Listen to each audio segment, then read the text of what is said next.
Mike Pavey was a simple man. He was the kind of person who found joy in the little things, the everyday moments that many might overlook. His life was a tapestry of routine and simplicity, woven with threads of modesty and contentment. He lived in a small village in the heart of England. This village, with its cobblestone streets and charming cottages, was a place where everyone knew each other. It was a place where time seemed to stand still, where the hustle and bustle of the modern world felt like a distant echo. Life had always been about getting by.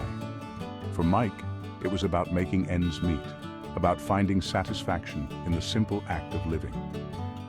His home was modest, a reflection of his unpretentious nature. The village was his world, a world that was small but filled with familiar faces and comforting routines. He worked in the local factory.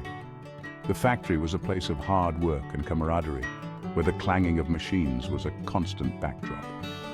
He tended his garden, a small patch of earth that he nurtured with care. The garden was his sanctuary, a place where he could escape the noise and find peace in the rhythm of nature. He drank warm beer at the pub. The pub was a gathering place, a spot where stories were shared and laughter echoed off the walls. It was here that Mike felt a sense of belonging, surrounded by friends who had known him for years. Life was predictable if unspectacular. Each day blended into the next, a series of familiar events that brought comfort in their constancy. Yet beneath the surface of this ordinary life, there was a quiet yearning for something more, something that Mike himself couldn't quite define. Then, one day, everything changed. It was a day like any other, but it marked the beginning of a transformation that Mike could never have anticipated. Mike enrolled in a pottery class at the village hall. The village hall was a place of community, where people came together to learn and share. The pottery class was just one of many activities, but for Mike, it was about to become something much more significant. It was meant to be a distraction, a way to fill the empty evenings. Mike had no grand ambitions, no dreams of becoming an artist. He simply wanted to try something new to break the monotony of his routine. He wasn't expecting much from it. In fact, he approached the first class with a sense of indifference, unsure of what to expect. The room was filled with strangers, each of them there for their own reasons. Little did he know, destiny had other plans. As he sat at the potter's wheel for the first time, something inside him stirred. It was as if a door had been opened, revealing a part of himself that he had never known existed. Mike took to the potter's wheel like a duck to water. The sensation of the clay beneath his fingers was both foreign and familiar, a paradox that intrigued him. He found himself lost in the process, the world outside fading away as he focused on the task at hand. His hands, rough from years of factory work, moved with unexpected grace. The calluses and scars that marked his skin seemed to disappear as he molded the clay, replaced by a newfound dexterity and finesse. He found solace in the feel of cool clay.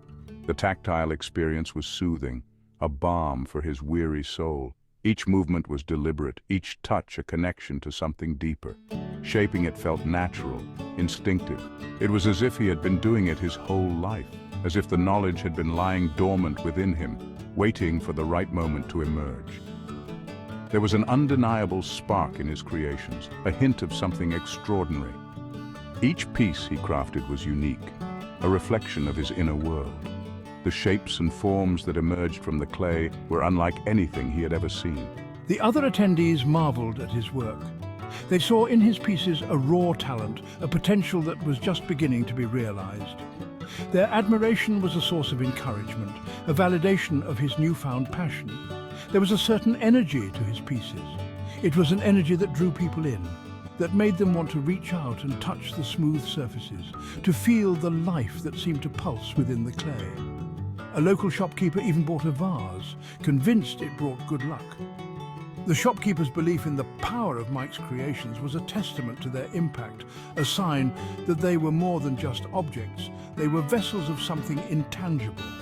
Mike dismissed it as nonsense. He was a practical man, not given to flights of fancy. To him, the idea of his pottery having any kind of mystical power was absurd. He was just happy someone appreciated his newfound passion. The joy he felt in creating was enough for him, a reward in itself. The fact that others found value in his work was an unexpected bonus. He had no idea what he was truly capable of.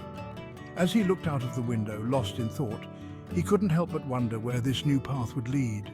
The future was uncertain, but for the first time in a long time it was filled with possibility.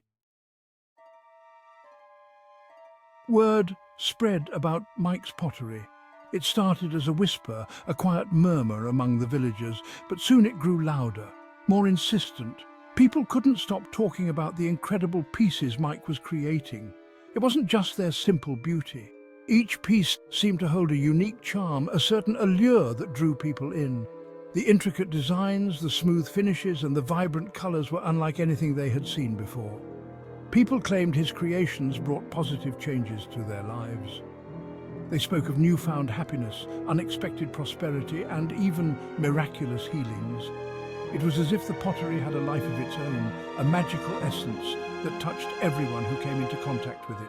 A struggling single mother bought a mug. She had heard the stories but was skeptical, yet she couldn't resist the urge to see for herself. Her son, prone to nightmares, slept peacefully for the first time in months. The change was immediate and profound. She watched in awe as her child slept soundly, free from the terrors that had plagued his nights. A farmer bought a small bowl. His crops had been failing, and he was desperate for a solution. He had tried everything, but nothing seemed to work.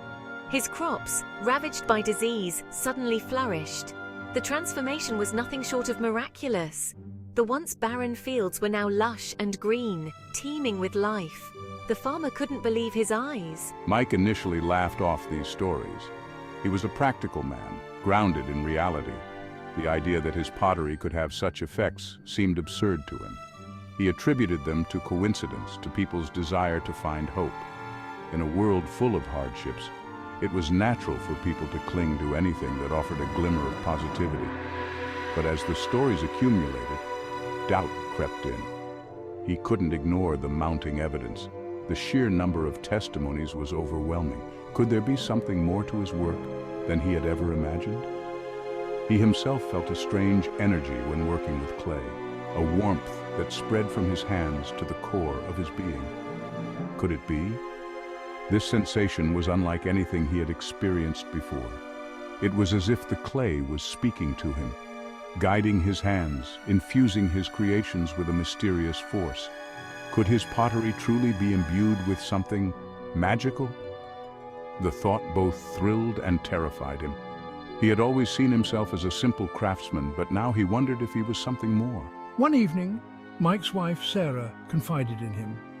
She had been observing the changes in the village and had her own story to share. She had been suffering from a persistent cough. Doctors were baffled. They had run countless tests, but no diagnosis could explain her condition. But after drinking tea from a mug Mike made, she felt a significant improvement. The relief was almost instantaneous. She could breathe easier, and the constant irritation in her throat vanished. The cough subsided, her energy returned. She felt revitalized, as if a heavy burden had been lifted from her shoulders. It was the most alive she had felt in weeks. Her joy was palpable, and it filled their home with a newfound sense of hope and happiness. The truth dawned on Mike. He couldn't deny it any longer. The evidence was too compelling, too consistent.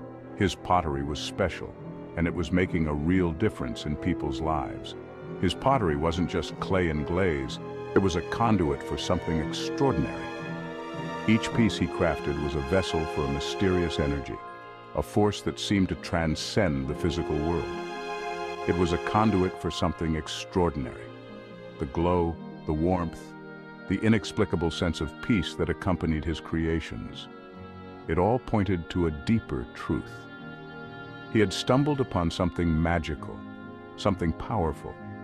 It was a gift, a responsibility, and it was changing everything he thought he knew about his craft. And it was changing everything. The village, once ordinary and unremarkable, was now a place of wonder and miracles.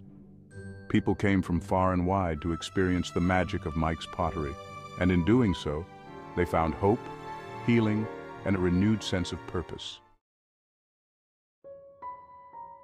While Mike discovered his gift, the world outside his village was crumbling. The once vibrant streets were now filled with echoes of a past that seemed almost forgotten. The village, with its rich history and culture, was now a shadow of its former self. The UK was caught in a downward spiral. The bustling cities, once the heart of innovation and progress, were now plagued with decay and neglect. The spirit of the nation seemed to be fading, replaced by a sense of hopelessness and despair. The gap between the rich and poor widened. Lavish mansions stood in stark contrast to the growing number of homeless on the streets. The disparity was not just in wealth, but in opportunity, in hope, in the very essence of life. The government, riddled with corruption, seemed indifferent to the plight of the common man. Politicians, with their empty promises and apathetic expressions, failed to address the real issues.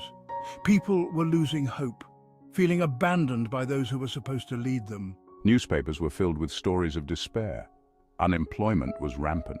Every day brought new headlines of economic downturns, job losses, and increasing poverty. The media painted a grim picture of a nation in crisis. Social programs were being cut. The safety nets that once provided a lifeline for the vulnerable were now fraying. People stood in long lines, frustration etched on their faces, waiting for help that seemed less and less likely to come. The future seemed bleak, especially for small villages like Mike's, forgotten and left behind. These rural areas, once the backbone of the nation, were now ghost towns with abandoned houses and empty streets. The pub, once filled with laughter, was now a place of hushed conversations and worried faces. The joy and camaraderie that once defined these gatherings were replaced by a pervasive sense of unease. People spoke of a general malaise, a feeling of being adrift in a storm. The sense of community was eroding, replaced by isolation and fear. The storm was not just literal, but metaphorical, representing the turmoil in their lives. Mike, despite his newfound gift, wasn't immune to the despair. He often found himself staring out the window, lost in thought, wondering what the future held for him and his village. He saw his friends and neighbors struggle. The weight of their hardships was palpable, and it weighed heavily on his heart. The once tight-knit community was now fraying at the edges as people fought to survive. He felt the anxiety in the air, the fear for the future. Every conversation, every interaction was tinged with worry. The uncertainty of what lay ahead was a constant shadow over their lives. His heart ached for his community, for his country. The pain of seeing his loved ones in distress was almost unbearable. He wished he could do more, be more for them. He knew he had to do something. The fire of determination burned within him. He couldn't stand by and watch as everything he loved crumbled around him. But what could one man, even with magical pottery, do against such overwhelming darkness? The question haunted him, but he knew he had to try. For his village, for his friends, for his country, he had to find a way to make a difference. The journey ahead was uncertain, but Mike was ready to face it, armed with his gift and an unyielding spirit.